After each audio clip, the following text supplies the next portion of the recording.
morning and welcome to the press conference after the Monetary Policy Committee. The Monetary Policy Committee of the Central Bank of Kenya met yesterday, December the 5th, 2023.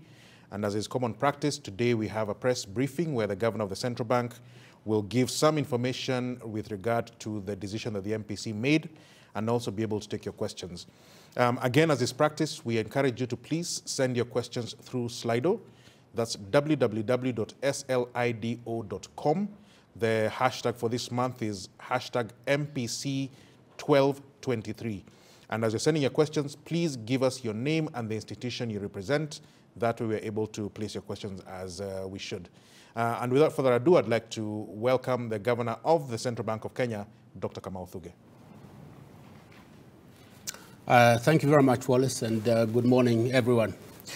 During its meeting on December 5th, 2023, the Monetary Policy Committee raised the central bank rate, the CBR, from 10.5% to 12.5%.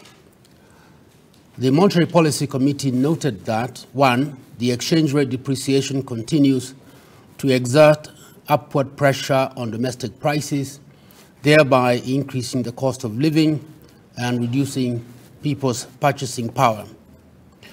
Of the overall inflation of 6.8% recorded in November 2023, the exchange rate depreciation contributed about 3 percentage points. Second, the public sector external debt service has risen, thereby offsetting some of the gains made towards the government's strong fiscal consolidation. In addition, the continued weakening of the exchange rate is contributing to a significant increase in the Kenya shilling value of foreign currency denominated debt. And third, the MPC therefore concluded that there is need to adjust the monetary policy stance to address the pressures on the exchange rate as well as mitigate second-round effects, including from global prices. This will ensure that inflationary expectations remain anchored while setting inflation on a firm downward path towards the 5% midpoint of the target range. The MPC will closely monitor the impacts of the policy measures as well as the developments in the global and domestic economy and stands ready to further tighten monetary policy as necessary to ensure that price and exchange rate stability are achieved in line with the MPC's mandate as well as the CBK's mandate. The committee will meet again in February 2024. Starting with global developments and in particular the inflation rate, the headline inflation rates in advanced economies have continued to ease but remain above their respective inflationary targets. Inflation rates in the US, UK, and Eurozone declined in October 2023, mainly reflecting the tightening of monetary policy as well as lower energy prices. In India, inflation declined in October 2023, mainly reflecting lower food inflation. In China, the inflation went into deflation. There was actually a decline in inflation in October 2023, and this largely reflected a weaker domestic demand. On core inflation, that continues to be well above the respective inflationary targets, mainly about 2% for the US, Eurozone, and the UK. But there is a bit of an easing, but nonetheless, they are quite far from their respective targets. On global commodity prices, we see that these remain below the peak levels witnessed in 2022, but oil prices remain volatile, reflecting increased global uncertainties. The price of oil remains below the peak levels that was witnessed in 2022, again due to reduced global demand, particularly from China. Oil prices trended between July and September, as can be seen in the chart.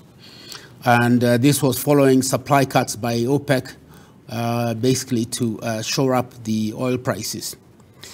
The price of oil has been volatile since October 2023, reflecting increased uncertainties regarding potential supply disruptions from the escalation of the Israeli-Palestine conflict and announcement of voluntary further output cuts by OPEC, again, to shore up oil prices.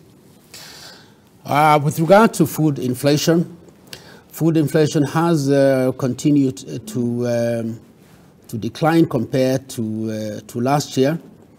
And this reflects ample wheat, particularly wheat and maize harvests in the U.S., and lower palm oil prices, which have been attributed to output in South Asia, as well as reduced global demand.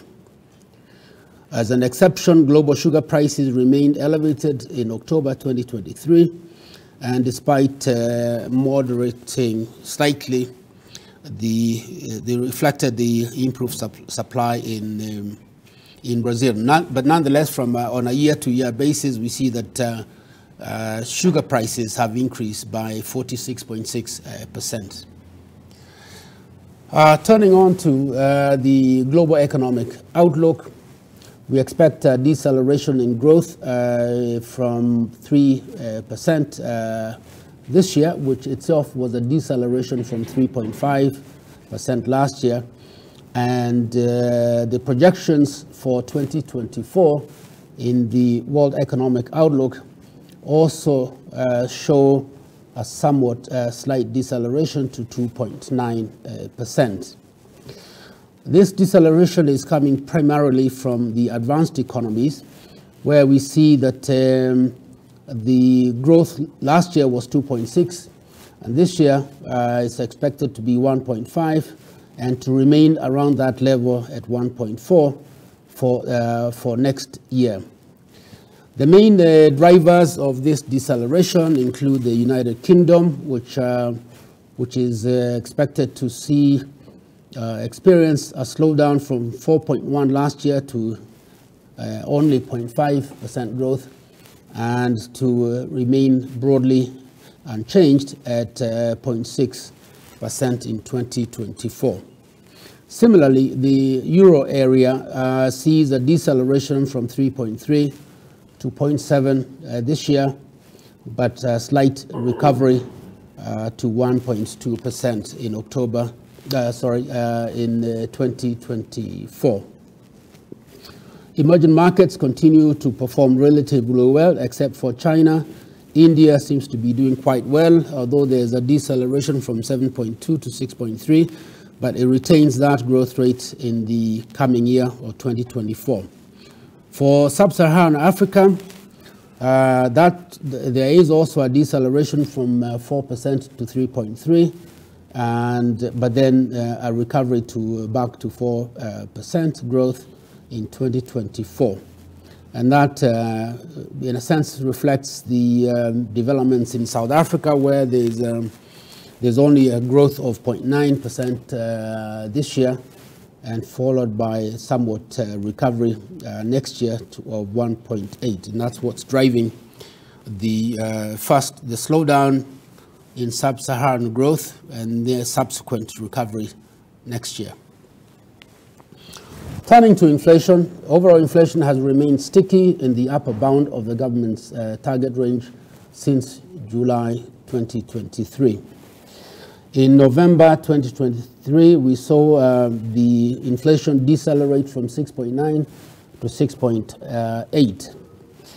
When we look at food prices, we see food prices inflation reduced from 7.8 to 7.6, whereas the non-fuel also declined slightly from 3.6 to 3.3. But the opposite was the case with regard to fuel, which increased from 14.8% to 15.5%.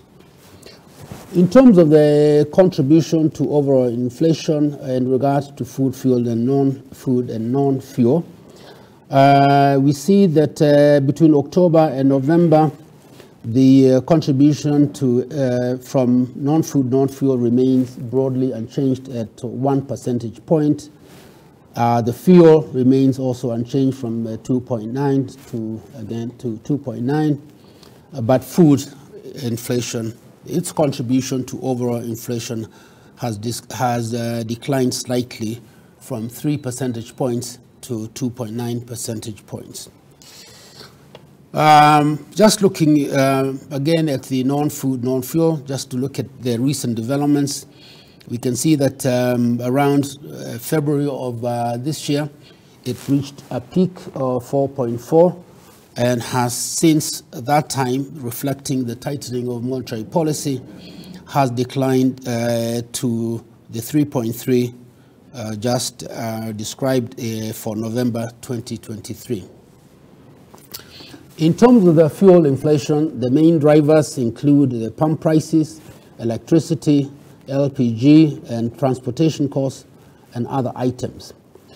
Looking at the November 2023, when inflation, fuel inflation reached 15.5, you can see that the main contributors to that inflation were the transport cost, which accounted for about 5.4 percentage points of the 15.5. The pump prices also contributed 3.7, and electricity also contributed 4.1 percentage points. Regarding food inflation, again, we see a reduction in inflation from 7.8 to 7.6. And looking at what is driving inflation, we see that non-vegetables have actually been declining consistently since October 2022, and in November 2023 accounted for 4 percentage points of the total of 7.6% inflation, and vegetables contributed to 3.6 percentage points. The main drivers of vegetable inflation included mainly were onions and tomatoes. Onions prices through November increased by 53.8%.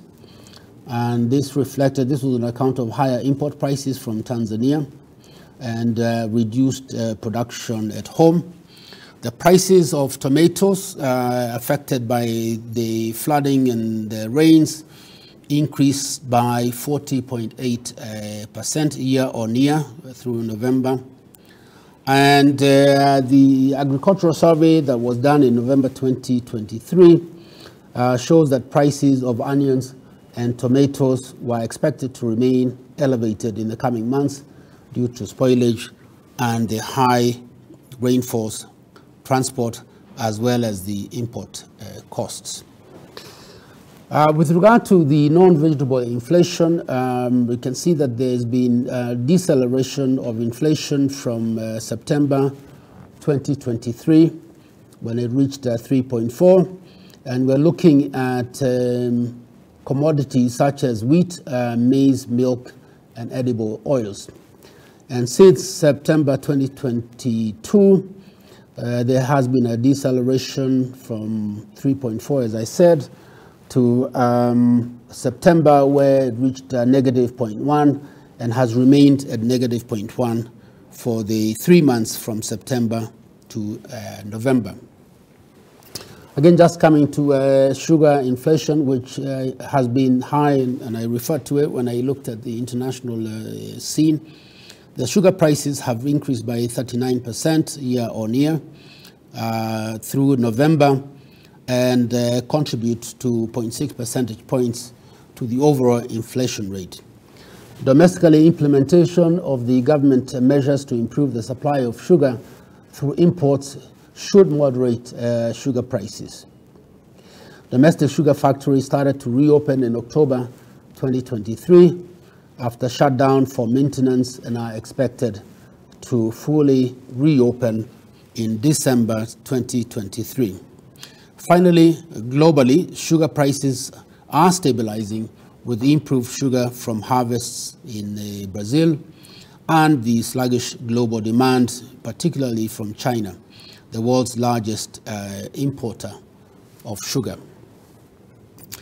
Finally, in this area, and in terms of expectations, market expectations about consumer prices, we do see that in the survey that we undertook on November 2023, that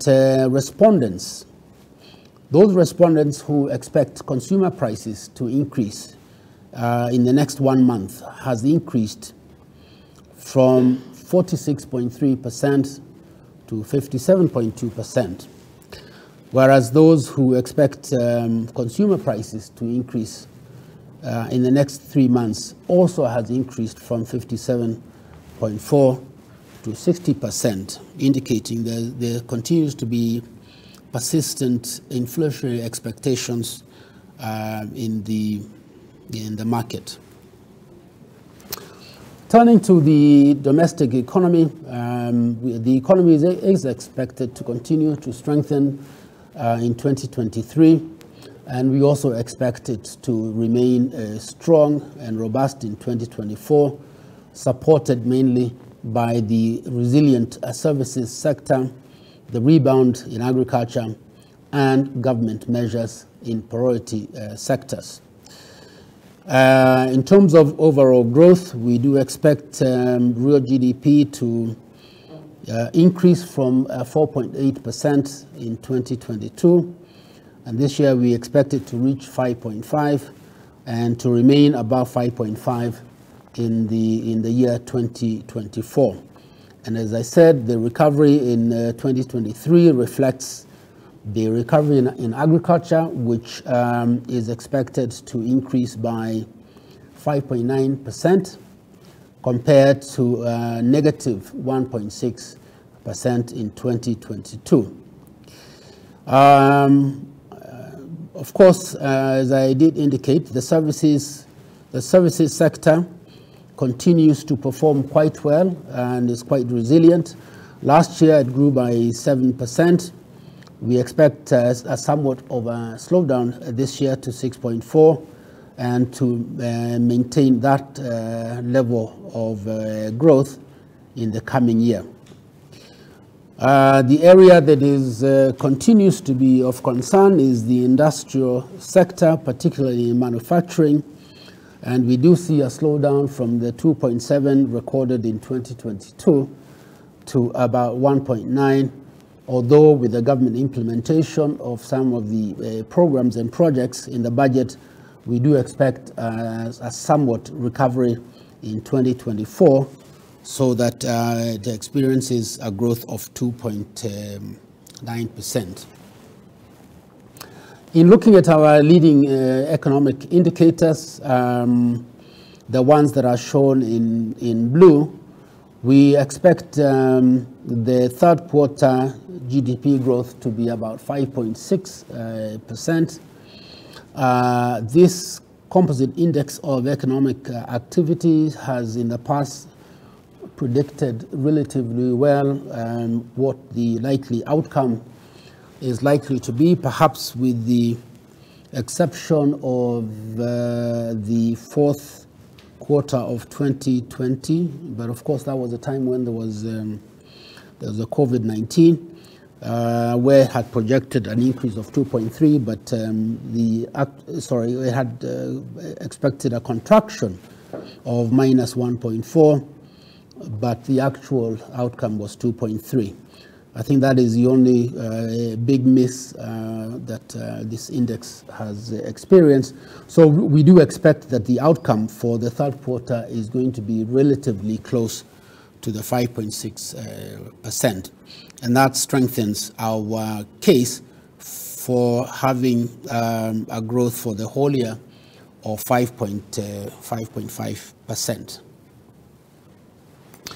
So just looking at individual agricultural products, we see horticultural exports have have recorded positive growth throughout the year.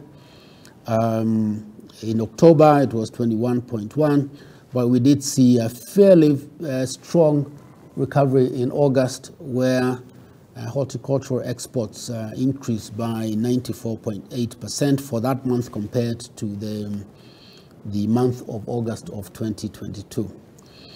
Similarly, tea production has recorded positive growth since April, and for the data that we have for July and August, we do see continued fairly strong tea production. Milk intake turned positive in May and has continued on that basis. There was a slowdown in September, but nonetheless, the growth remains positive. And looking at again at individual agricultural crops, we see maize, and this, by the way, these projections are updated through August, and they're from the Ministry of Agriculture. And for maize, is expected maize production is expected to increase by almost 30% from 34.3 million bags in last year, and compared to this year, where we expect production to reach 44.6. Wheat is also expected to increase by 62.6% from 3 million bags last year to 4.9 million bags. Rice continues to have problems because of the flooding. Beans, a huge increase from 5.7 to 11.7 million bags. And Irish potatoes, an increase of 26%. And sorghum, an even larger increase, although it's somewhat of a recovery from the 2020. We expect the sorghum to increase from 1.3 million bags to 3.3, which is an increase of 150.7%. Millet is also expected to increase by 61.8%. In terms of credit to the private sector, it remained stable in October 28, and partly reflecting borrowing for working capital requirements. As you can see, since August, it's been relatively stable at around slightly over 12% year on year. And just looking at the individual sectors, manufacturing, we do see a somewhat a slowdown in credit to the manufacturing sector between September and October, but nonetheless, the 18.4 is it's quite robust. We've seen trade hard slow down from May 2023 to about September, but again we see a bit of a recovery, and trade credit to the private sector in the trade sector is almost 10%.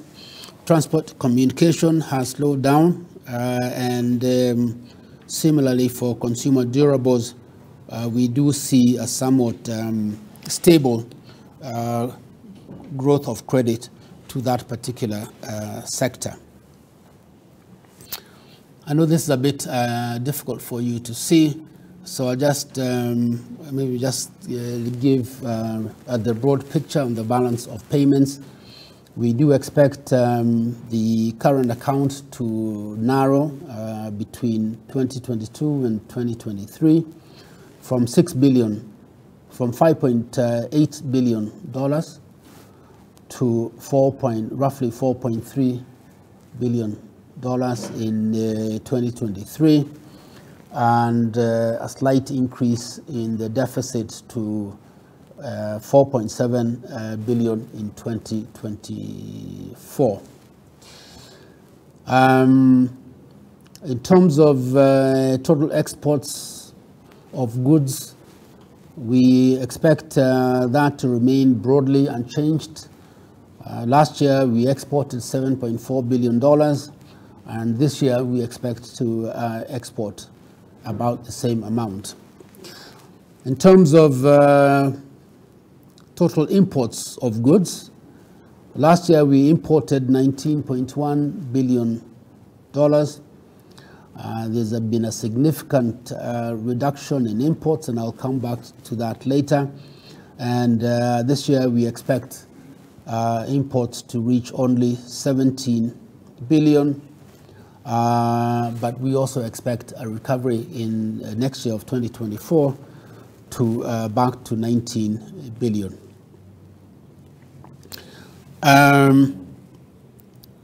So looking at how we're going to finance the current account, we do see an increase in the capital account and financial account, where in last year we had inflows of about $4.4 billion.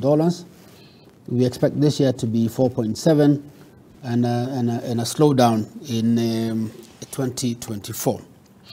But the bottom line is that the overall balance of payments, we expect it to be positive.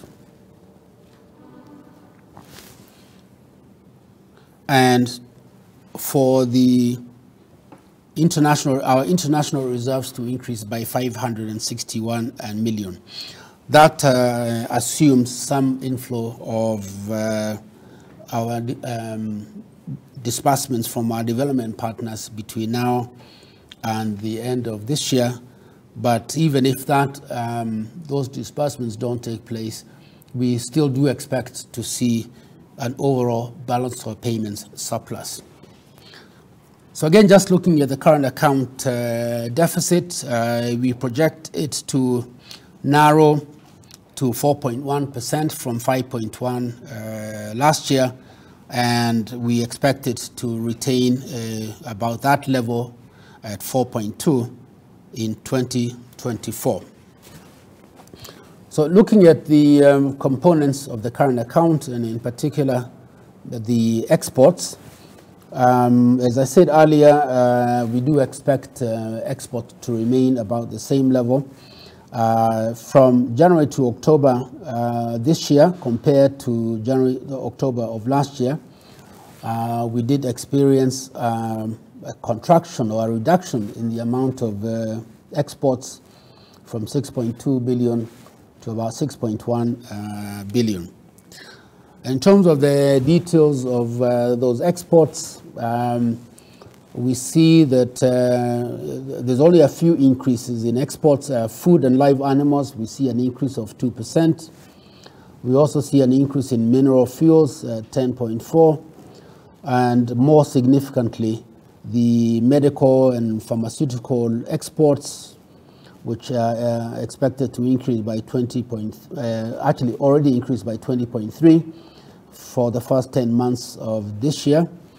And the iron and steel, which have increased by 4.4%, and lime and cement, which have increased quite significantly by 60.3%.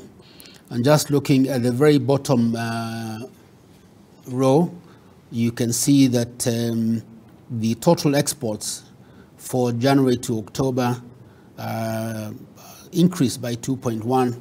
But if you take the 12 months, in other words, from October of last year to October this year, there was a similar reduction of 2%. Moving on to the imports of goods. By January to October, we had imported 13.7 billion, and compared to last year, the same time, where we had imported goods amounting to $16.2 billion. And this is a reduction by almost 15%. The amount of imports for this year through October is 15% less than we had imported during the same time last year. And looking at the individual components of imports, the only category that experienced an increase was food and live animals, where we had an increase of 22%, driven primarily by the increase in cereals imports, where the government had offered some incentives in order to try to address the cost of living by zero rating some of the imported items. So we had a significant increase in cereals imports. But most of the other components of imports, whether it was minerals, fuels, lubricants, declined by 25%. Chemicals have also declined by 12.7%, and manufactured goods have declined by 26%, and machinery and transport equipment also have declined. And just looking at the broader categories of imports, we see consumer imports, a very small decline of 2%, and this is from up to, we have data up to September. Capital imports declined by 27%. Again, this is partly due to some of the completion of the government-funded capital projects and the reduction in the importation of machinery and equipment. We've also seen a significant reduction in intermediate imports of 15%. In terms of the services sector of the balance of payments and looking at the travel receipts, these have been quite resilient, reflecting the recovery in international travel. And as you can see, we did have in the first half, basically in the first half of the year, through May, you can see that the arrivals, or rather the receipts, we have a significant increase in receipts compared to the previous year.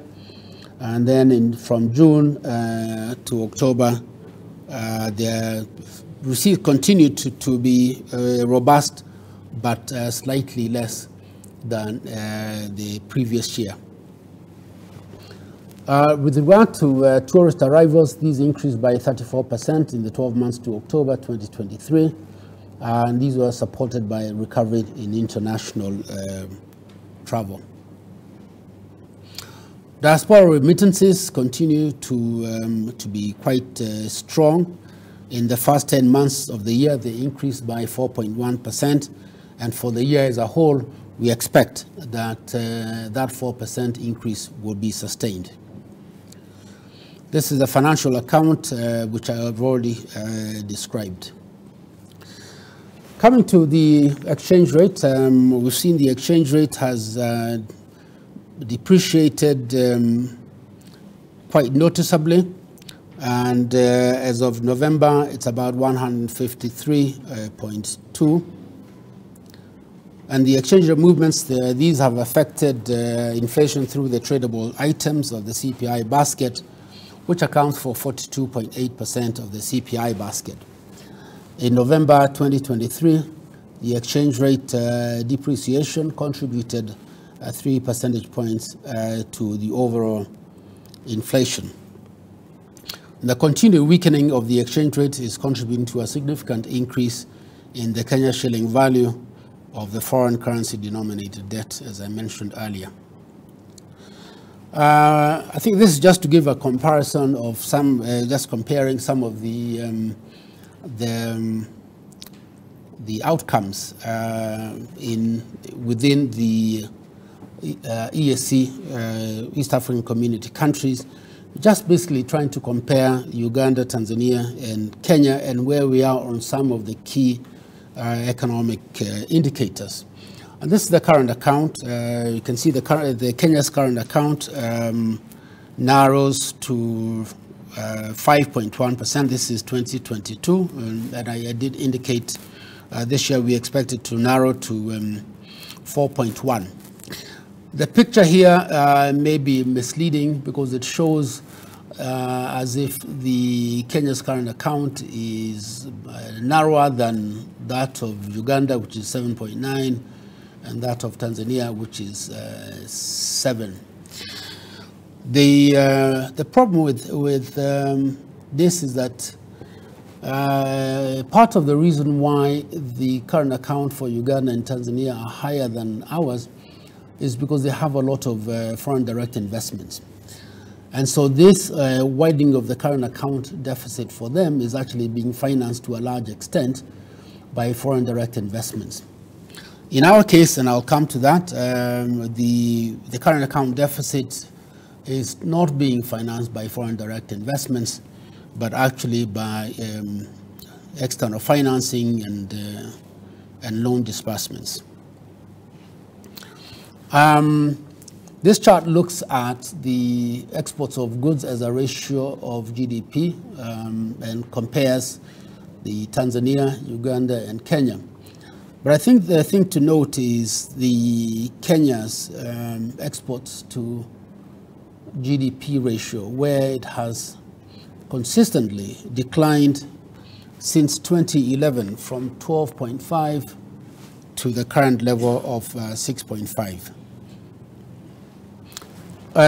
Similarly, on the travel receipts as a percent of GDP, again, if you just look at the last year of 2022, you can see our ratio, our travel receipts to GDP ratio is much lower than that of Uganda and of Tanzania. In fact, in the case of Uganda, it's actually twice as large as ours, from 0.8 compared to Uganda's 1.6, and of course Tanzania is much higher at 2.8 compared to ours of 0.8.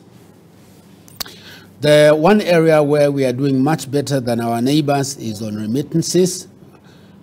These have continued to increase. This is a very steady and reliable source of foreign exchange for us. This is external debt service. Again, you can see the burden of external debt service for us is much higher than for our neighboring countries. Again, just looking at even this year, you can see that Kenya's external debt service payments are quite high at 3%, followed by Uganda at 2.3% and Tanzania at 1.6% of GDP.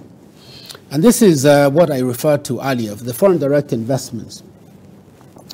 And you can see we reached a peak in about 2011. You can see the peak in 2011 where we attracted foreign direct investments equivalent to 4.8% of GDP.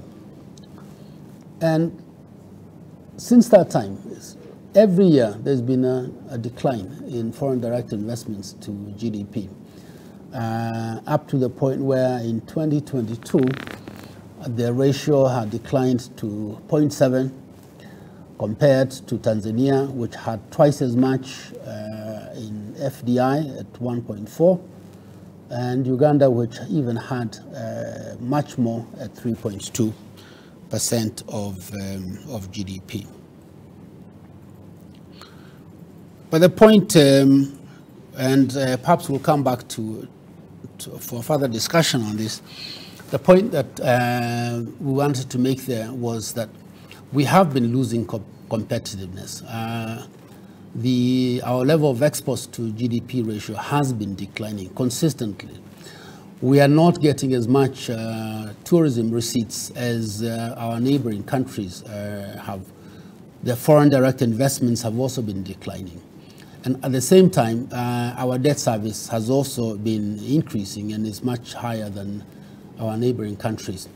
And the combination of all these factors have actually led to the weakening of the shilling, and I will come back to that later. The chart here shows the CBK's usable foreign exchange reserves. In 2019, you can see we had a peak of $8.8 million, and this has declined, rose again in 2021, but since that time, it is now at 6.7. which is equivalent to 3.6 months of import cover. I hasten to add that despite this reduction in reserves, it is still sufficient, particularly even with a flexible exchange rate, it's still sufficient to be able to address any kind of external shocks. On the fiscal framework, I think here is just to, maybe I just jump to the deficit. The government continues to be committed to the fiscal consolidation. We see a deficit of 5.5 in the fiscal year 23-24. This may be a bit of a surprise because what was submitted to Parliament in June had a deficit of 4.4% of GDP. So the initial plan was to lower the deficit from 5.6 to 4.4, and then ultimately to the 3% that is shown there by the year 2027-2028. However, because of the higher interest rates and because of the depreciation of the exchange rate, the cost of interest payments in the budget has increased quite substantially by about 1 percentage point of GDP, and that's why the deficit has increased to 5.5 in the fiscal year 23-24. Nonetheless, I believe that Treasury later on will be looking at a supplementary budget too, which will significantly again reduce this deficit from 5.5 and show a much more stronger effort at fiscal consolidation than is shown here. So I think that's the end of it, and thank you very much. Thank you. That was the Governor of the Central Bank, who's also the Chair of the Monetary Policy Committee, Dr. Kamau Thugge. And what we'll do now is go into the questions. We begin with Brian Ngugge from the Standard newspaper, and Brian asks two questions actually. One, what actions did you take regarding the 10 banks accused of currency manipulation? You previously expressed concerns about the differences in their spreads. There is a related question from Brian, who continues to ask, what measures will you implement for the 5 illegal auto financing companies? Asking, will you freeze their accounts? So Brian Ngugge from the Standard newspaper. Then a couple of questions as well from Kevin Rotich. Kevin is from Capital FM Business. Kevin is asking for clarity. So he says, clarify if the parallel market is experiencing a resurgence due to the disparity between the CBK rate and the rate used by EPRA, that's the energy regulator, to determine fuel prices. Second question from Kevin, when can we expect the depreciation of the Kenya shilling to cool down? Is it by the end of this year or next year? So two questions each from Brian Ngugge from Standard and Kevin Ortich from Capital FM Business.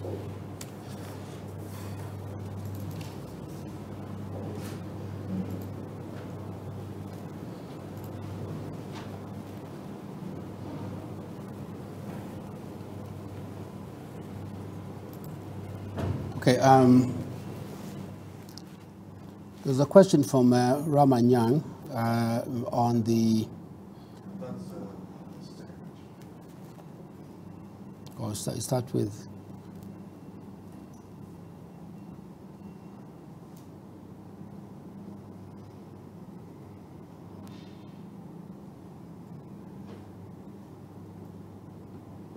Okay, let me start with Brian Ngugge's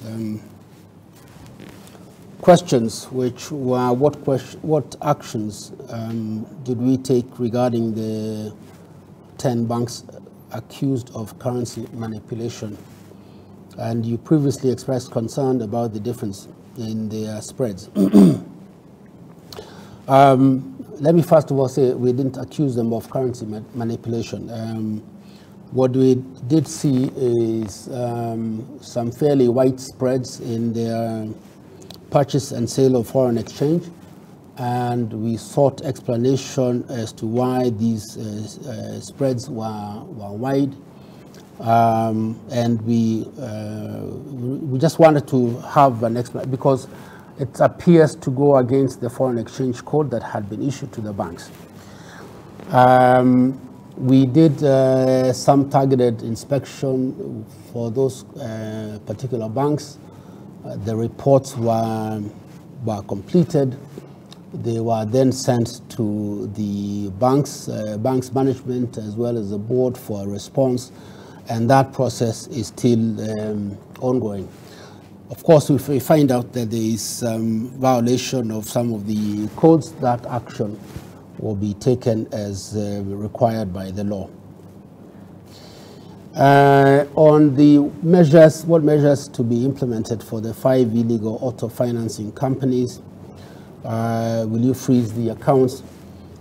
Again, this is a discussion we had with Parliament a few days ago, and what we committed to Parliament is that within the next 14 days we will look into the matter and we'll revert to Parliament. On the Kevin Rotich,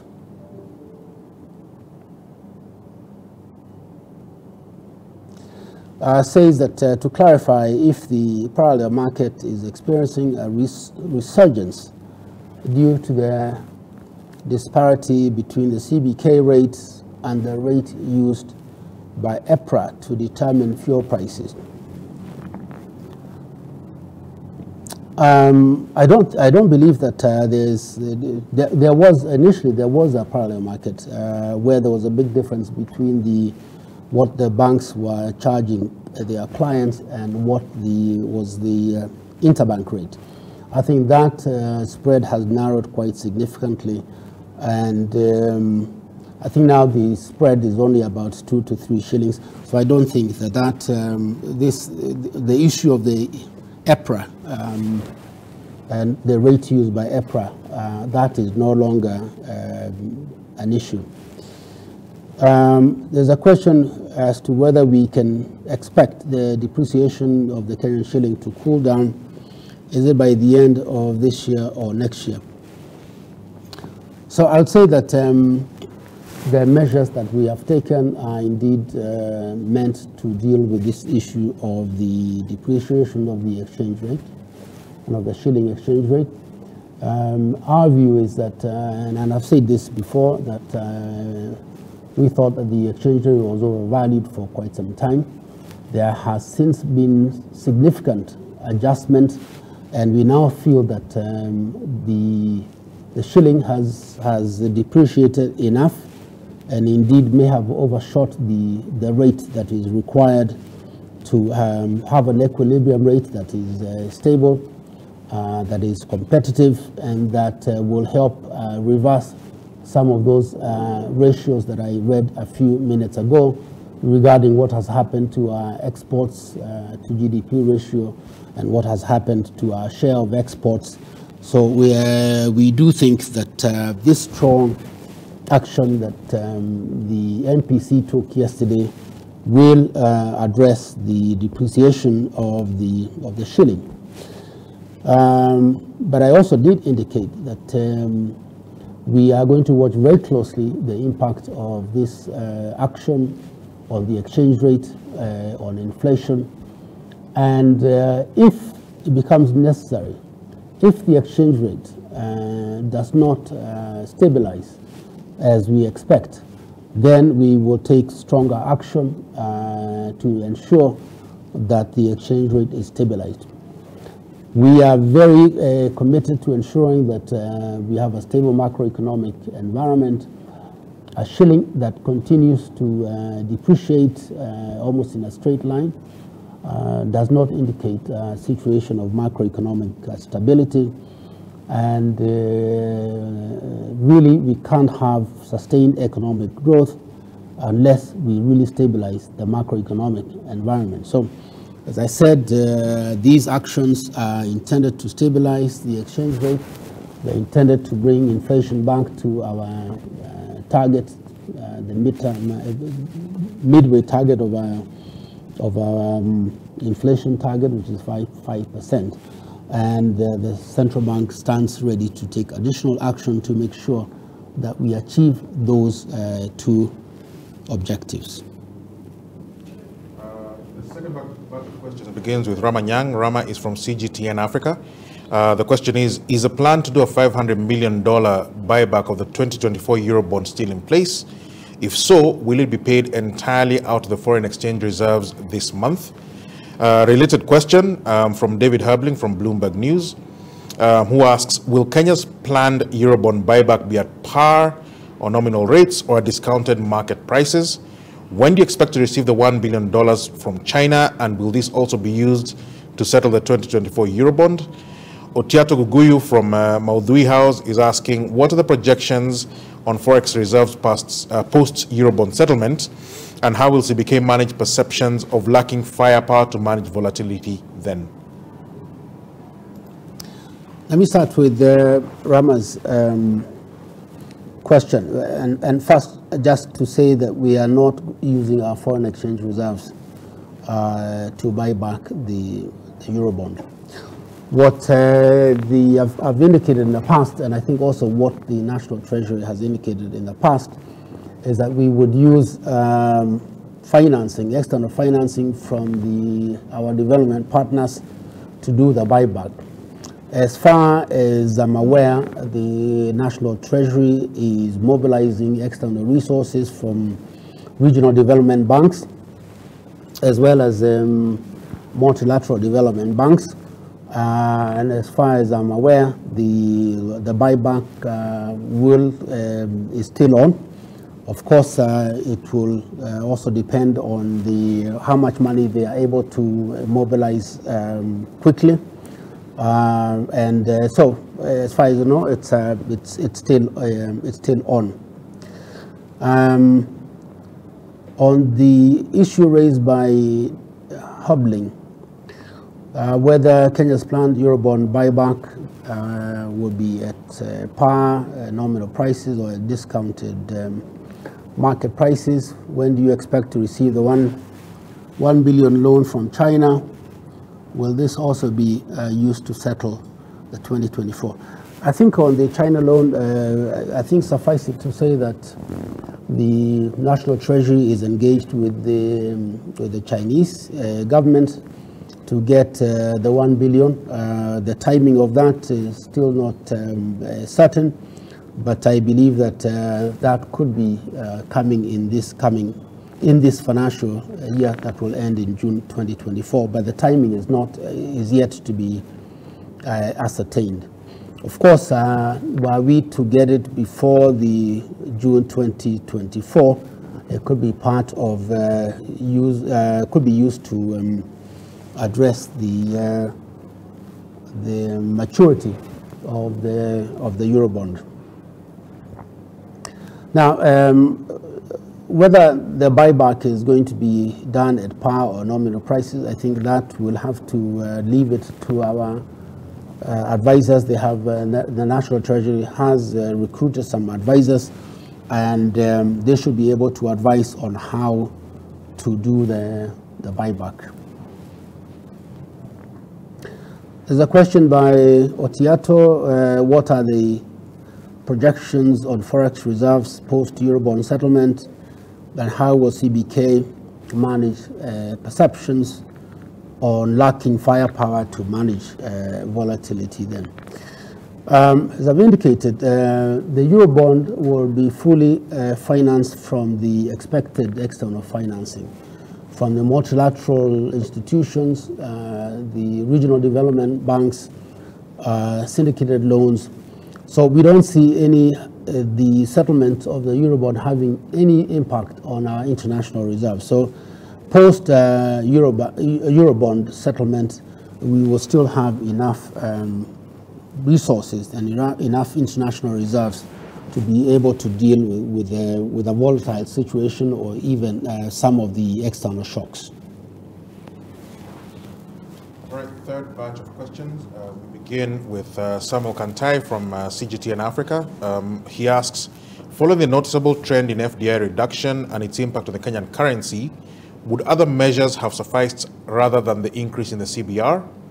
Herald Alo from the People Daily. Now that inflation is within the targeted range and the Kenya shilling depreciation is slower, is there any chance that CBK will start cutting the CBR in the first quarter of 2024? Samuel J here from Renaissance Capital is asking, the government has increasingly borrowed from external sources. What does this mean for domestic borrowing targets and the interest rate environment? So let me start with Mr. Kantai's question on the noticeable trend in foreign direct investment reduction and its impact on the Kenyan currency. Would other measures have sufficed rather than the increase in the CBR? I think, as I said, the reason why we have increased significantly the CBR was to address the risks and the uncertainty that has been introduced in the economy because of the depreciation in the exchange rate. It seems nobody knows where the exchange rate is going to be next week or the week after. That depreciation has also interfered with our mandate of price stability and has been contributing to increase in inflation. So in our view, it was very critical that we address that depreciation to address the cost of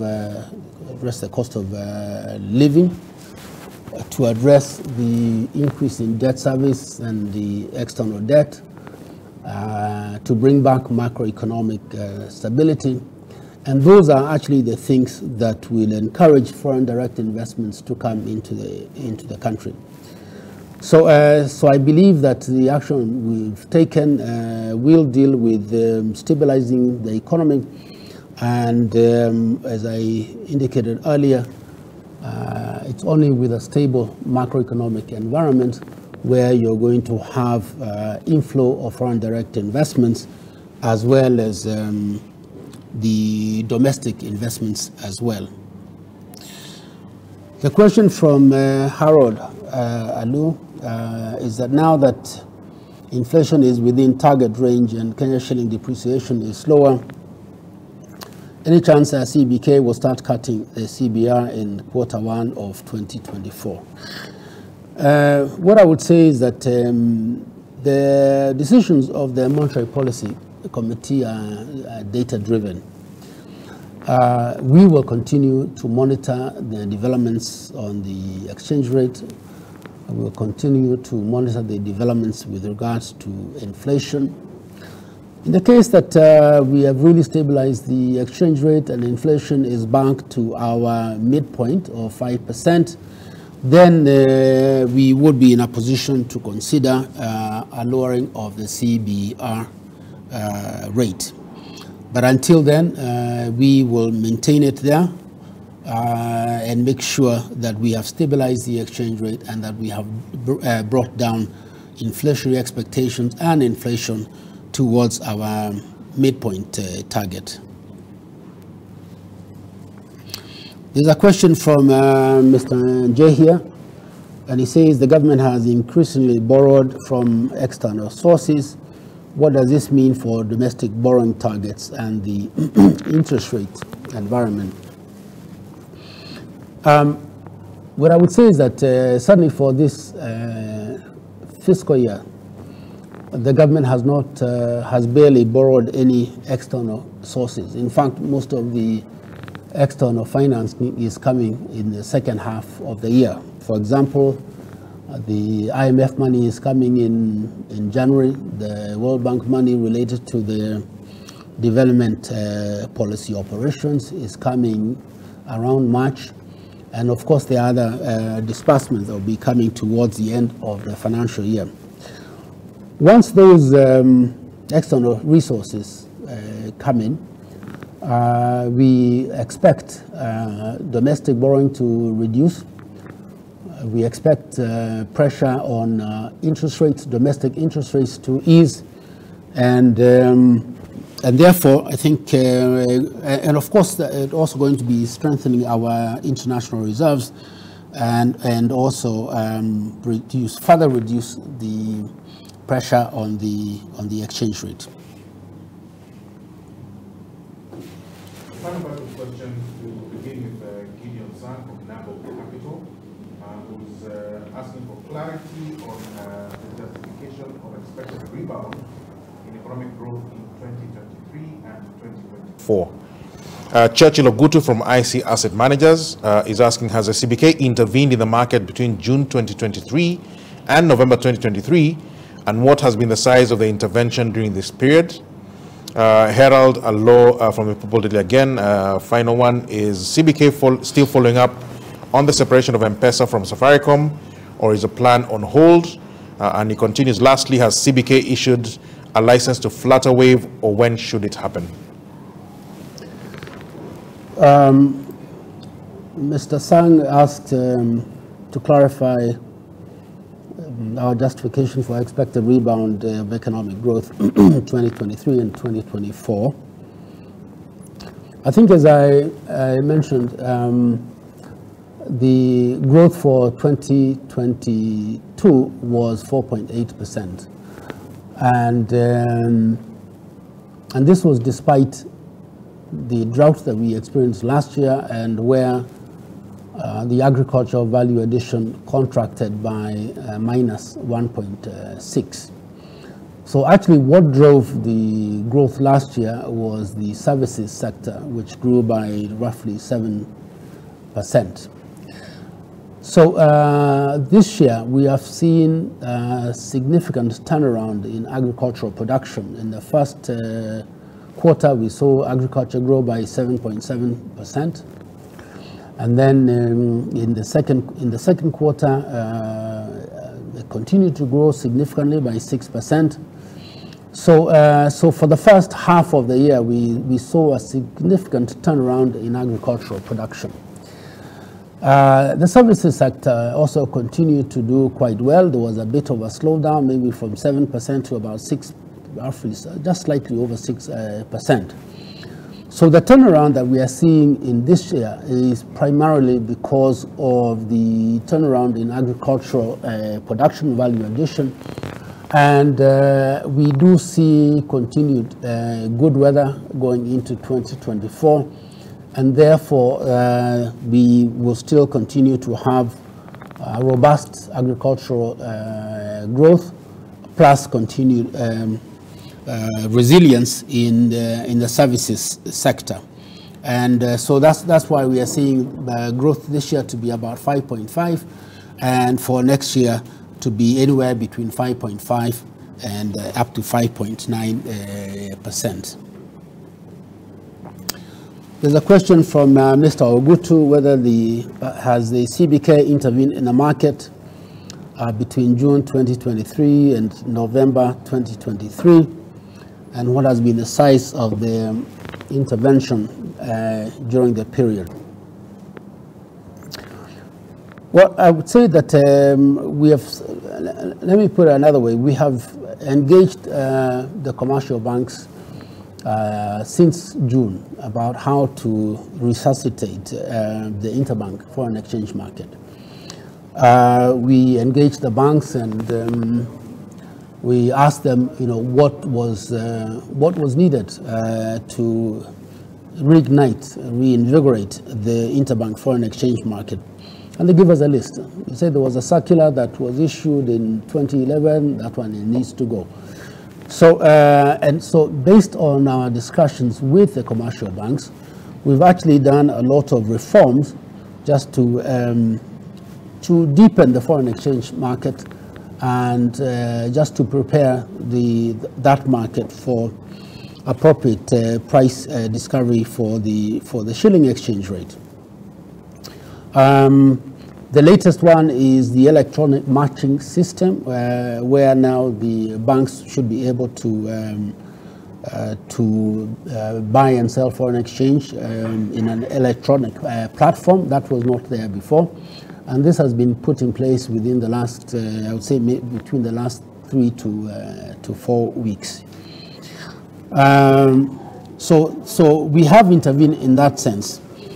But if the intervention that is meant here is whether we have been selling foreign exchange into the market, we have not sold foreign exchange into the market since June 2023.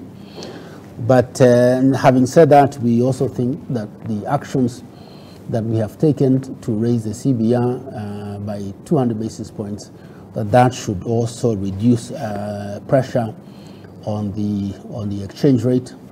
I know that there's a lot of people who have been holding dollars in the banks, or even using dollars as an investment asset, expecting the shilling to go up. And as I said, we are determined to make sure that we are going to tighten monetary policy until the exchange rate is stabilized and finds its true level, which in my view has the current rate has overshot that true value. And we do believe that once those holding dollars know that we are serious and determined to stabilize the exchange rate, we should see flow of foreign exchange back into the interbank foreign exchange market. Mr. Alo asked whether CBK is still following up on separation of M-Pesa from Safaricom, or the plan is on hold. And then lastly, has the CBK issued license to Flutterwave, or when should it happen? The separation of M-Pesa and Safaricom is still the plan, because the central bank must be able to oversight M-Pesa.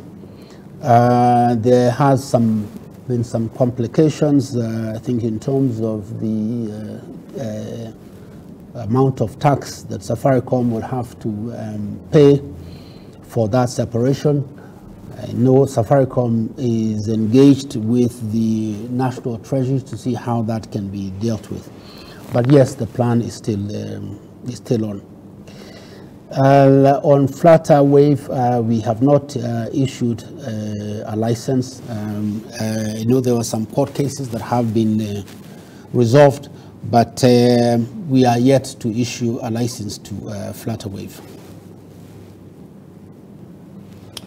So thank you. That brings us neatly to the end of the press briefing, not just for today, but for the year. As the governor indicated, this is the last MPC meeting of the year that was held yesterday within the month of December. And so the next one is expected in February. But as a press release says, if there's any need to meet sooner, the MPC stays ready to take that step. But for now, on the understanding that this is the last one, we wish you Merry Christmas, Happy New Year, Happy Holidays, and see you again when we meet next time in February of 2024.